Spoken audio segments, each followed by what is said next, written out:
Throughout the last month, as Fionna and Cake came out, I made videos on each and every pair of episodes every week. And with almost 2 hours of me talking about the show already on this channel, what better thing to do than talk about it some more? And that's what we're going to be doing today. Since this is perhaps the last time I'll ever talk about these 10 episodes, I've decided to go all out and talk about pretty much every aspect of the series. I've split this video into 5 different sections, as I'm going to rank the songs, rank the episodes, talk about what things this series could and couldn't have done better, talk about what's next for Adventure Time, and wrap up everything by giving some final thoughts. So yeah, that's a lot, and since I do plan to get this video out before the next iteration of Adventure Time rolls around, let's go ahead and get into my song rankings. Does somebody jump for joy? Does somebody cry?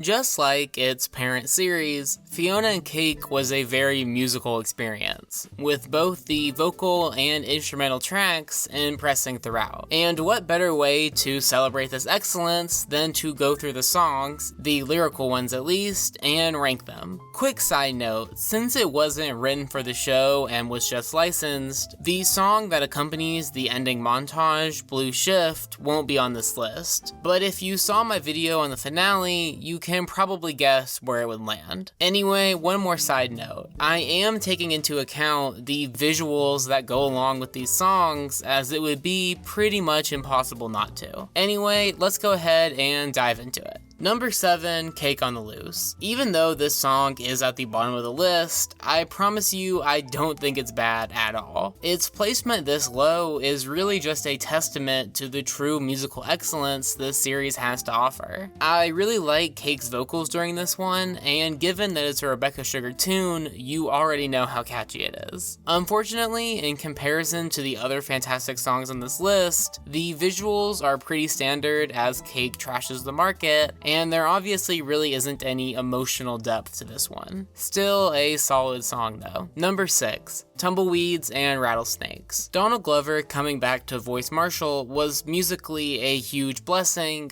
but also a curse. The blessing part is obvious, as this song is sung extremely well in its short 30 seconds, and the instrumental definitely gives it a street performer vibe. The curse, however, is that getting his agency to let him even sing a small part was apparently a bit of a hurdle for the crew, and this song isn't even allowed to be on the official soundtrack. Still, despite being very short and visually very simple, I really dig the vibe of this one. Number 5, Not Myself. I really hate to have this song this low on the list, as I pretty much like everything about it. The sitcom-esque visuals are really fun, the vocals by Zuzu are terrific, and the lyrics describe the Fionna of the first episode so stinking well. But I just don't like it as much as the following 4, partially because there's just less of it to like, as it comes in at under 60 seconds. Still, even though this song is technically on the bottom half of this list, don't think I don't love it, because that couldn't be further from the truth. Number 4, Winter Wonder World. If this list was based purely on animation quality, this would easily go to the very top, as besides just having such a beautiful style, every single shot seems to have 1,000 different things to focus on as we transition from one to the other rather seamlessly. That doesn't take away from BDG's vocals here either, which really transform this thing into a great musical-esque piece, even if the lyrics aren't exactly that deep. Fantastic song, but somehow not even my favorite from that episode because of Number 3, Baked with Love. This is, by far, the catchiest song in the series. Nearly every single line that the Candy Queen maniacally sings is incredibly fun to listen to, and this one has definitely been stuck in my head the most since it came out. The lyrics in this one are really fun too, especially with the reveal that they aren't a metaphor, and the whole song is a great introduction to the character, and is a big part of the reason why so many fans love her so much. The only reason this one isn't higher on the list is because of the emotional impact of the top two, but everything else is just terrific in this one. Number 2, Part of the Madness. While Cake the Loose is a Rebecca Sugar song,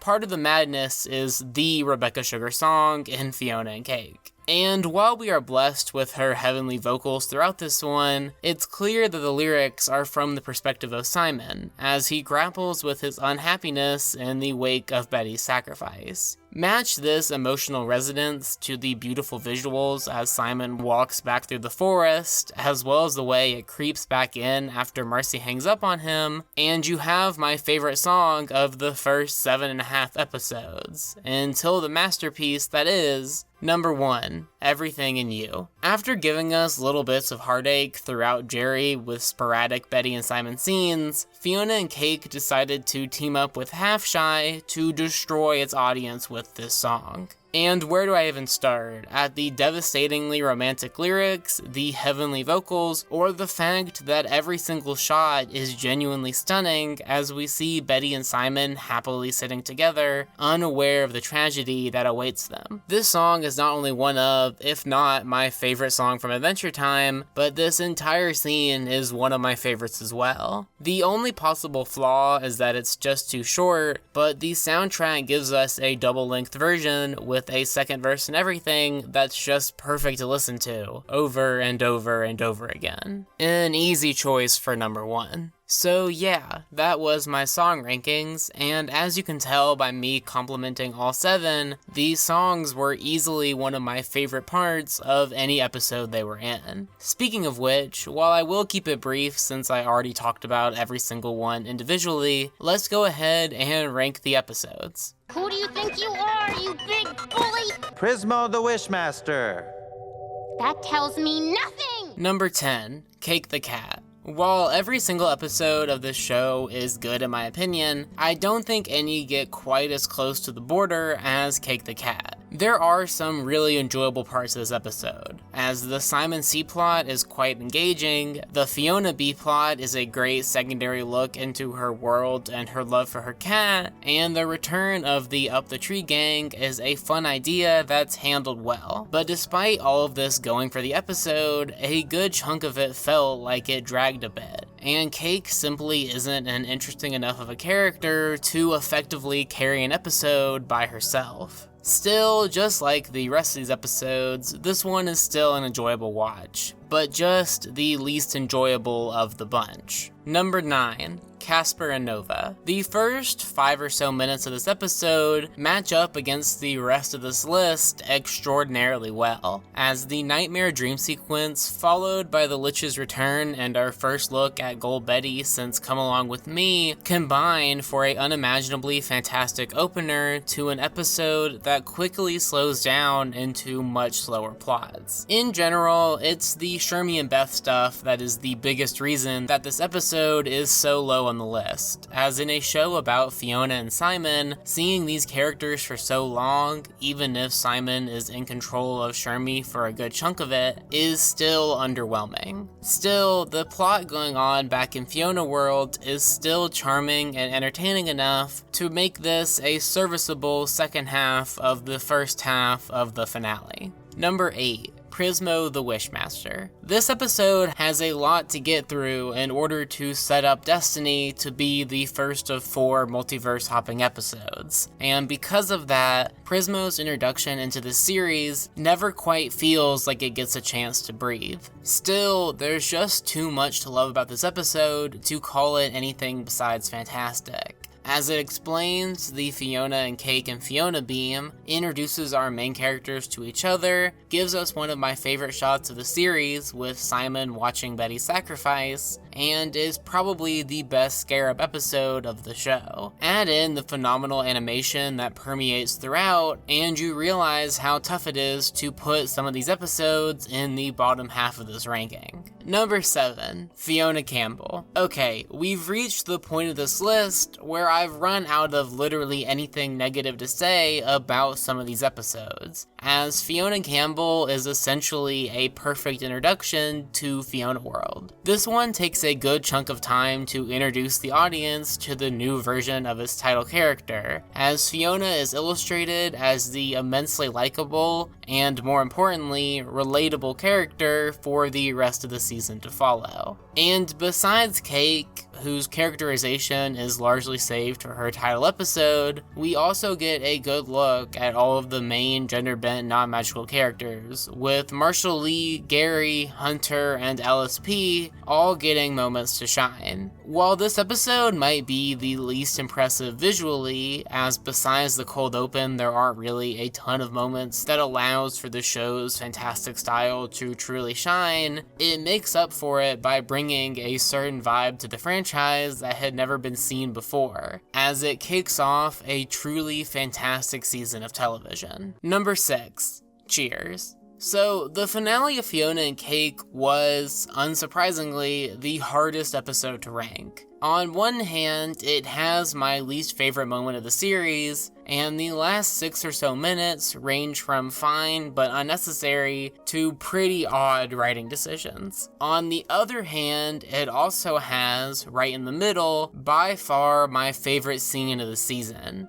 as after a long Casper and Nova sequence, Simon reinterpreting his bus flashback into a heart-wrenchingly beautiful reevaluation of what his and Betty's relationship truly was, results in a few minutes of animation that I'm not sure I'll ever recover from. Fiona's final wish is a really great scene too, and while it does pale in comparison to the Simon and Betty greatness that it has to follow, it ultimately results in a satisfying, if a little safe, ending to a great character's arc. And with some of the highest highs and lowest lows of the show, it just ultimately felt right to place this episode right in the middle of this list. Number 5. The Star. The entire top half of this list could be the best episode of a pretty good season, and no matter where they fall, all 5 of these episodes are truly fantastic. Speaking of which, there are a ton of things to absolutely love about The Star, as we get our most expansive multiverse, as we get to see a vampiric and apocalyptic Ooh. Seeing Martin the Vampire King and Huntress Wizard outside of their normal roles leads to some fun scenes, and the Marshall and Gary plot works to break up the general intensity, but the true undisputed highlight of this one are the versions of Marcy and PB that absolutely steal the spotlight of every scene. Marceline especially is just so much fun throughout this one, and the ending fight is some of, if not the, best action of the entirety of Adventure Time. Just overall a really fun one. Number 4, The Winter King. With 2 of the most fantastic songs in the series, it can be hard to remember everything else about this episode that's so great. But even when the characters aren't singing, both the Winter King and the Candy Queen are really fun characters that bounce off of each other really well. The somewhat lighter tone of this one is a nice change of pace from the episode that precedes it. But with there being a good amount of Simon angst, this one certainly isn't void of substance. We also get my favorite of the 2 Gary and Marshall plots, and the 2 plots work together really well too. Overall, while I think all 3 of the final episodes on this list have better, more emotional moments within, The Winter King is probably the most rewatchable episode of the season, and is definitely worthy of all of the praise it's been getting. Anyway, I'm going to go back to listening to Wonderworld and Baked with Love over and over and over again, and eventually move on to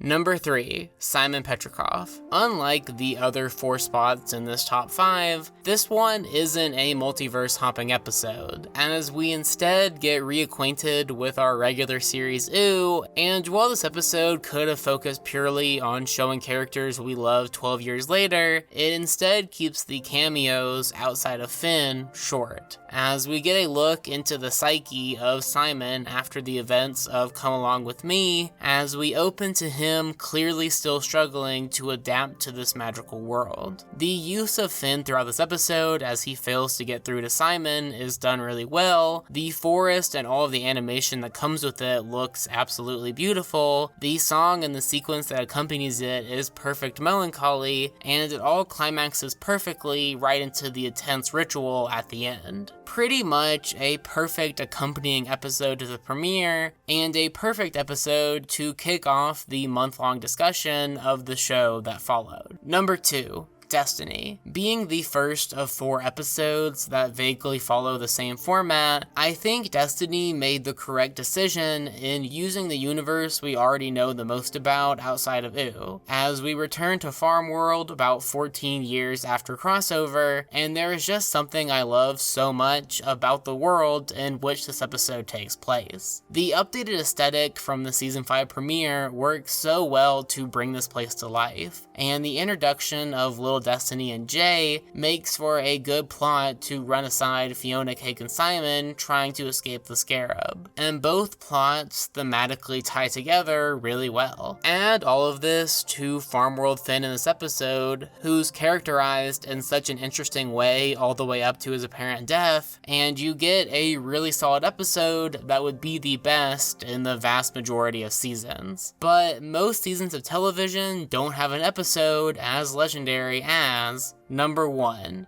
Jerry. The first time I watched this episode, I was blown away by all of the fantastic scenes that follow each other one after another, and every single watch after, it just gets more and more impressive. From the jump, the episode launches into Simon and Betty flashbacks, which essentially makes up the B-plot, as the show guts its audience one scene at a time, ending with the unreal scene that accompanies everything in You, which is pretty much perfect in every way. Back in the A-plot, we get to finally meet up with some version of BMO as we slowly unravel what happened in this world. And after his death, we get this big reveal in the form of the Lich, who's as terrifyingly terrific as ever before. Simon deciding to make the sacrifice at the end of this one after Fionna and Cake tearfully fight means that, besides some very short Scarab scenes, this episode is genuinely just made up of some of the best animated scenes I've watched in quite some time. Anyway, with all of the episodes ranked, let's go ahead and get into some general thoughts I had about the show that I really couldn't fit into any other category.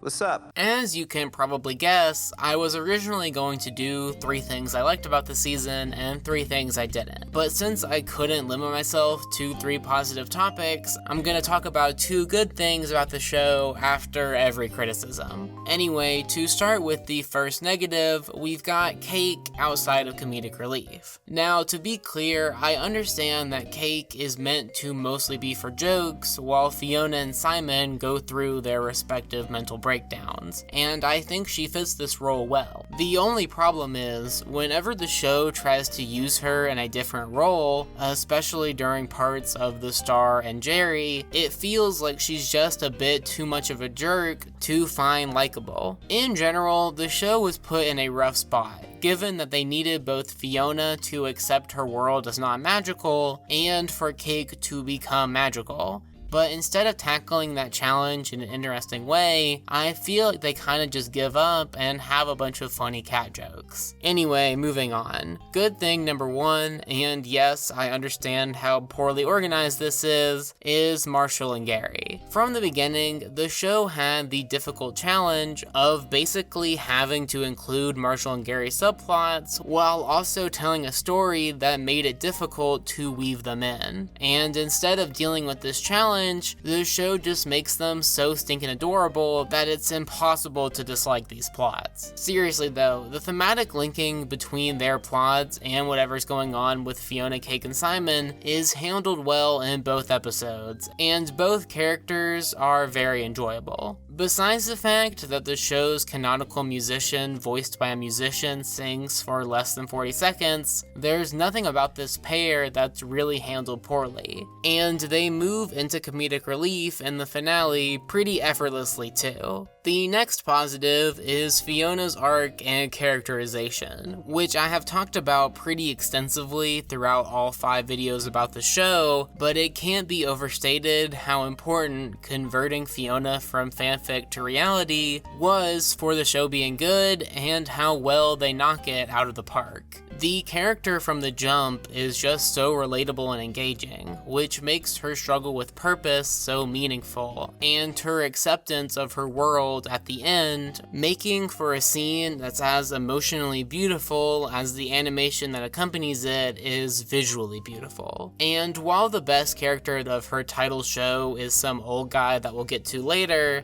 Fionna in general is just really fantastic throughout all 10 episodes. In case you were tired of me praising the show, you're in luck, as it's time to talk about the pacing, which is more of a mixed bag, but that didn't really fit in this section, so we're saying it's a negative. For the first 8 episodes or so, the show is actually pretty well paced, as we get 4 episodes of setup, followed by 4 multiverse jumping expeditions, which launch us into the finale, where things start to quickly fall apart. Suddenly, the A-plot, B-plot structure of the show just doesn't seem to work anymore, as the pacing just feels off. Something absolutely destroyed by the 4-headed monster of Shermie and Beth and Casper and Nova, both of which are initially cool additions that ultimately end up making a collective third of the finale, time which either of the other plots could have put to good use. It's arguably the biggest problem of the finale,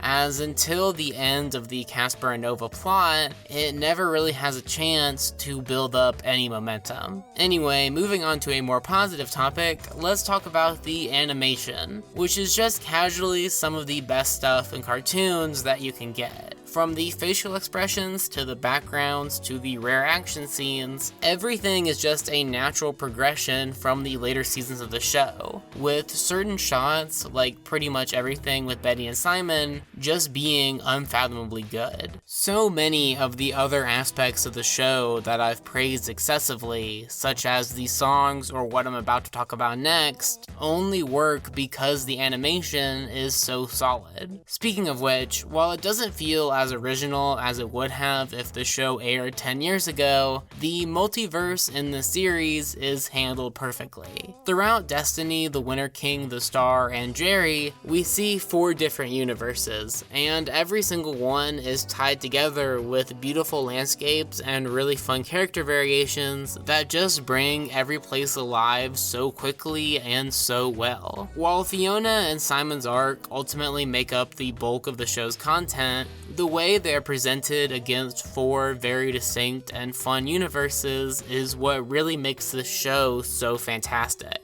Just as you would expect, Adventure Time takes the commonly used multiverse trope and just does it better than almost anybody else. Anyway, get excited, because we're finally getting to the last negative thing I will probably ever say about this show, and you can probably guess what or who that is. That's right, based on the fact that I've said his name 3 times in a video about the series that he's the primary antagonist in, you can guess this section isn't going to be about how great Scarab is. And there's definitely a lot of different ways you can approach talking about how Scarab doesn't really work, but I think the best place to start is by thinking about what the show would look like if he wasn't in it. Prismo the Wishmaster probably still ends with our gang going out to look for a crown, Destiny ends with them still discovering the broken crown and leaving, the Winter King barely includes Scarab, and they would still ultimately go to Baby World when Fionna messed up the crown anyway. Scarab's not really a part of Fionna, Cake, and Simon's plot in the Star and Destiny, and without Scarab to temporarily cause a fight in Fionna World, the damage for which is easily fixed in a quick montage, Fionna would still get the dandelion from Simon to save everybody. Unless you count Farmworld Finn is dead, which most of the people in the comments seem to think can't possibly be true, then Scarab literally has no impact on the show besides just messing with Prismo. Throughout large chunks of the show, he's just so uninteresting and unimportant, and in a show as fantastic as Fionna and Cake, it unfortunately sticks out pretty poorly. Fortunately, there are plenty of fantastic parts of the show that distract from its antagonist. My favorite of which being the next item on this poorly organized list, Simon and his quest for Betty. It just can't be understated how special Simon's arc in the show is in the landscape of animation. Starting in his title episode, the show dives deep into Simon's depression following the sacrifice of Betty, as we see his grief develop throughout the show, seeming like it's relieved through the absolutely gut-wrenching great Betty scenes in Jerry, only before it hits a new peak in the finale, as Simon comes face to face with the reason he's no longer his manic self, and he just can't handle it. Watching him realize the reality of his past relationship hurts the audience almost as much as it does him, but I love that they handle this in a way that doesn't go against the sanctity of their relationship that the rest of the show has presented. Everything about this plotline is perfect, and the way that it ends with the pair saying goodbye at the bus stop is genuinely the perfect way for it to all come to a finish. It's just a beautiful tale at the core of the season, and is genuinely the reason it manages to reach the highs that it ultimately does. Anyway, one more final positive on this list, and while it is the least amount I have to say about any of these, it's also possibly the most important, being the adventure timiness of it all. Everything about this show feels adventure time, as even with a change in format and target audience, the show preserves the style, dialogue, animation, and most importantly charm of the original show, as even when evolving into something entirely new, the history of Adventure Time is present in every episode, as the love of the crew continues to pour out in another edition of this truly special franchise. My name is Simon Petrikov. I'm from another world, far different than your own. Alright, we're pretty much done going through the show, so before giving some final thoughts, let's talk about what could possibly be next for Adventure Time. The way I see it, there are a bunch of options that could be fun, like a Distant Lands Part 2, a full Bubbling show, Susan and Frida fighting Dr. Gross, Flame Princess Adventures, or an entire show focused on Neptune and LSP. Just kidding, they would never actually give Flame Princess a show, but I generally think there are 3 outcomes that most fans agree are most likely what's coming next. So in order from least likely to most likely in my opinion, let's go through them. First up is a show about Huntress Wizard and adult Finn. Throughout Fionna and Cake, the show gives us a ton more Huntress Wizard than you would expect. I mean, the character has a focus episode and a half in the original show, and yet gets the 5th most important character in Fionna world, a spot in PB's gang in the vampire world, and Finn mentions explicitly hanging out with her in Simon Petrikov. As for what this show would be about, I genuinely have no idea. Definitely some stuff about Finn mourning Jake, but Huntress Wizard doesn't really have a plotline we can follow, so I think they'd have to work something else in to make a story. So while this is an interesting idea for them to follow, I think it's significantly less likely than the other 2 options on this list, such as a Shermie and Beth spinoff already dubbed by most fans as Adventure Time 1000+. Obviously, this show writes itself, as we would follow Shermie and Beth through their apparent revolution of the Pup Kingdom, while also meeting up with Adventure Time's various immortal characters 1,000 years later. The real thing possibly preventing this show from being made is likely marketing, as unless you've seen the finale to the original Adventure Time show or Fionna and Cake, you'll have no idea who Shermie and Beth are. But in terms of which characters are most easily set up to star in their own show, it's hard to argue against this pair. But while I wouldn't have told you this a month ago, I've started to agree with the average fan that the most likely next step for Adventure Time is none other than a 2nd season of Fionna and Cake.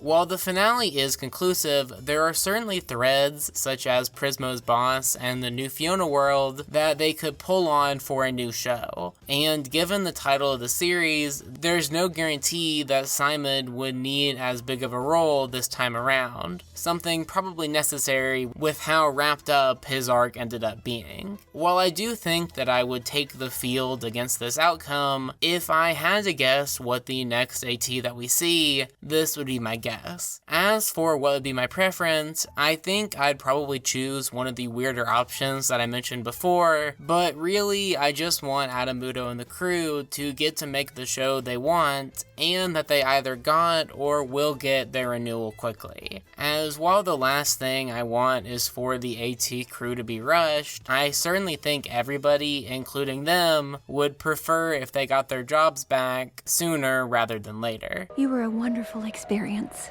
You were everything.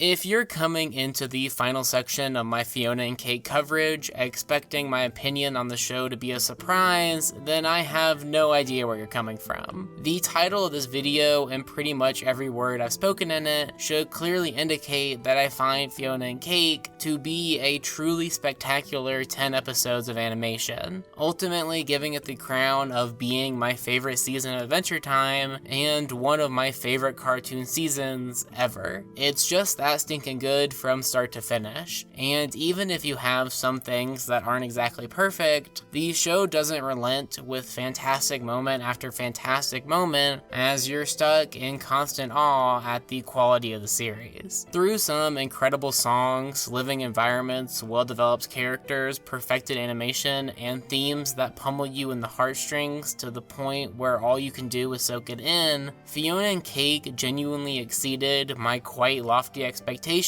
to become one of the best things I've had the pleasure of watching. And while I can always go back and watch Fionna and Cake, as long as HBO Max doesn't decide to remove it for whatever reason, I'll never be able to replicate the absolute joy felt throughout the entire Adventure Time fandom and the ridiculous amounts of fun I had somehow making 20-minute fully edited and scripted videos in less than 48 hours every week. Thank you so much to everybody who watched or commented on my videos about the show, as reading every single comment, even the ones disagreeing with me or pointing out things that I missed, brought me so much happiness as I truly felt the effects of Adventure Time being back. A feeling that I hope to get again when the franchise eventually rises again, likely to similarly great results. So with all of that being said, thank you and congratulations to the cast and crew behind Fionna and Cake, as you truly delivered an experience that won't soon be forgotten by those lucky enough to experience it. Anyway, that's about it for me. Thanks again to anybody who watched my Fionna and Cake coverage, as it truly consumed my life for a solid month, something that I would easily and willingly do again. If you're wondering what's next for the channel, things are going to just somewhat go back to normal. I've got 3 non-Adventure Time videos planned for Halloween that are going to kick off next week, and then I'm hopefully going to start November off by going through one of the dozens of Adventure Time episodes I want to do deep dives of, something I hope you'll join me for. If you want to see my first reaction to the eventual news of the next installment of Adventure Time, or just see my takes on animation that are somehow worse than the ones that make it into videos, you can find me on Twitter in the description. But either way, this has been AmpleSamuel, and I'll see you in about a week to kick off my Halloween videos for the year. Thanks for watching.